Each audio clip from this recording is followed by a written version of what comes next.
Welcome to Matt's Automotive Channel. This is video number 2 in the series. The first one was kind of an introduction to this 2001 Mustang V6 in which we discovered a number of problems. One of which was a transmission issue, which is going to be the biggest issue that we need to deal with on this car. It's in pretty good shape, but there are a number of other things that need to be addressed. So anyway, with that being said, let's go ahead and get this transmission out of the car and we'll start tearing it apart and find out what's wrong with it. All right, before we can even think about removing the transmission, we got to get a couple things out of the way first, one of which is going to be the exhaust, and we're going to have to pull the drive shaft. Before you can drop the exhaust, you need to get the O2 sensors unplugged. The two front ones I found, which are located way up there near the top of the bell housing on both sides.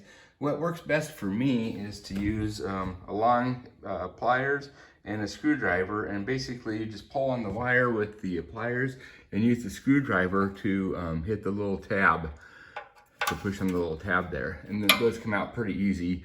Usually the rear O2 sensors are the easiest ones to deal with. I found on this particular car, this one was the most difficult because it was kind of tucked up there above on top of the transmission, which meant I needed to lower the exhaust a little bit first before I could get access to it.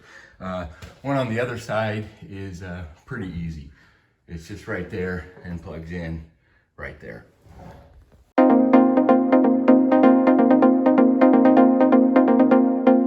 With the exhaust out of the way, now we can go ahead and pull this drive shaft. To do that, there's just 4 bolts near the rear here, the rear differential flange, and it is a 12 mm 12 point. So socket looks like this, slides right over.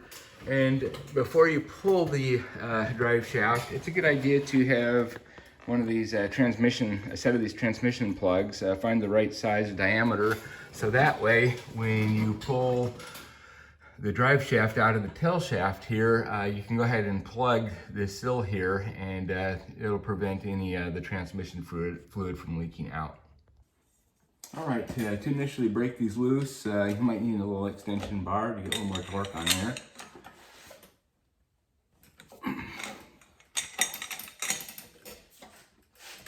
There we go. And once we got those loose, we can go up into the car, put it in neutral, rotate the drive shaft, lock it back up, and also the emergency brake.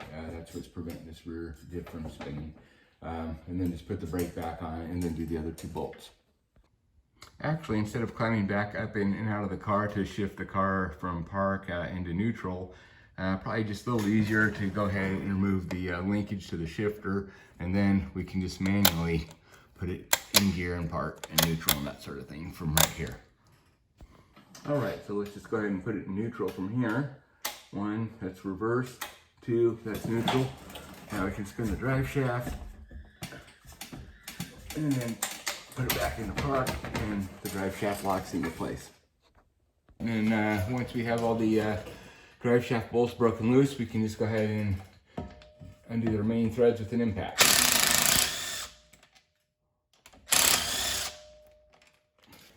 Shift into neutral and rotate, and back into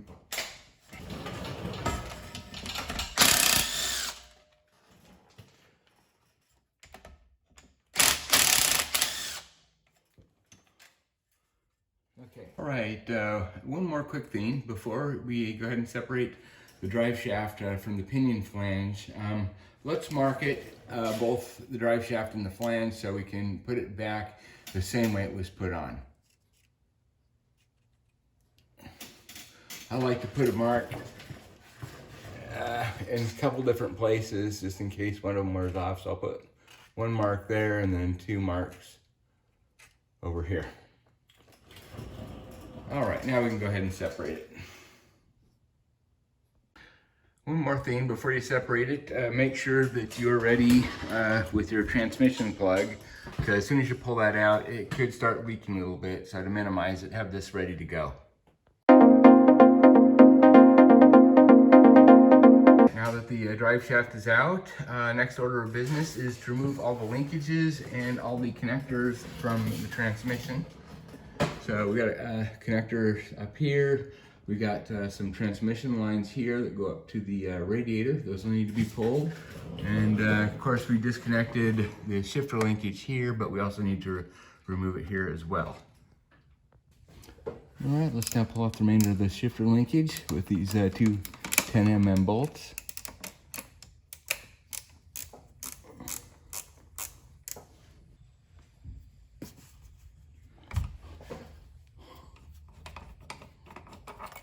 Okay, then we'll put these bolts back so we don't lose them.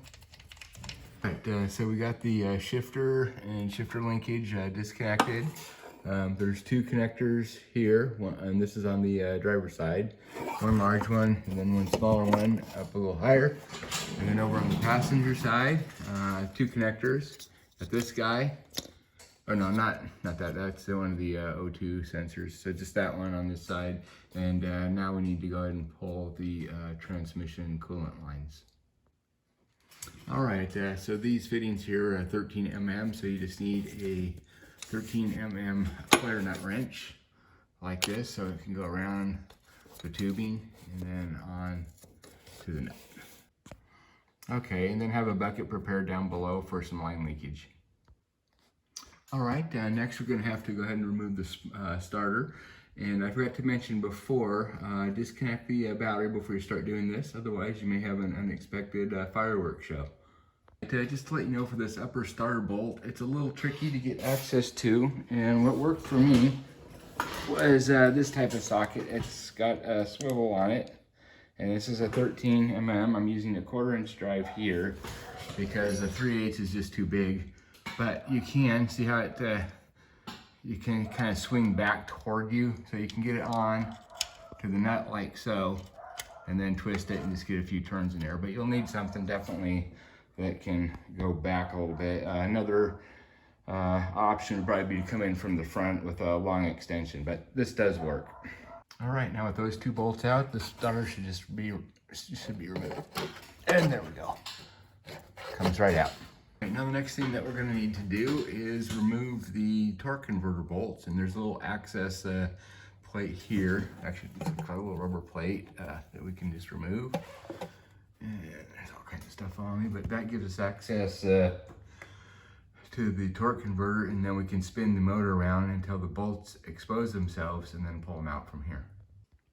All right, so with the 21mm on the crank bolt, we can go ahead and turn the motor and observe through the little hole here for the next bolt.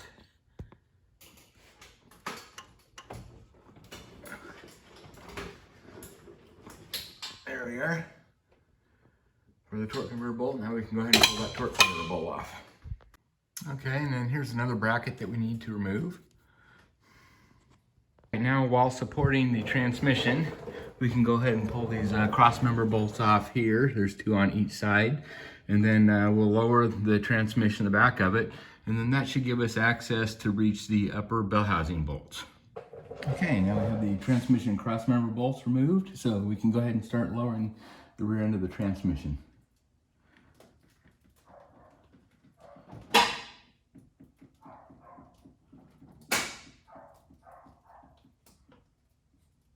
Okay, that should give us more room to work.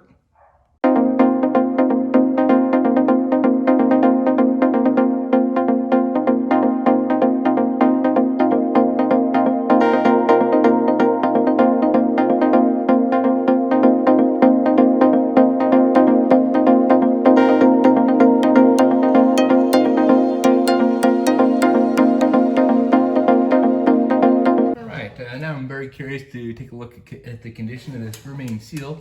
So let's go ahead and get this flex plate off.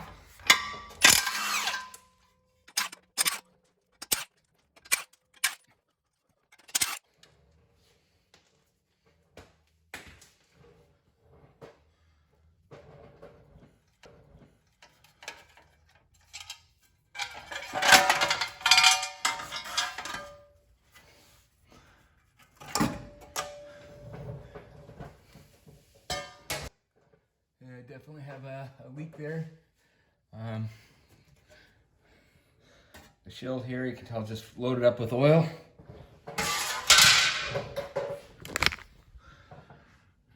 and very wet there, right there at the bottom. All right, well, we got the transmission out. It came out pretty much just as expected. So I'm gonna quit the video here and we'll resume the next video with the disassembly of the transmission. So anyway, till then, I'll see you next time. Bye-bye.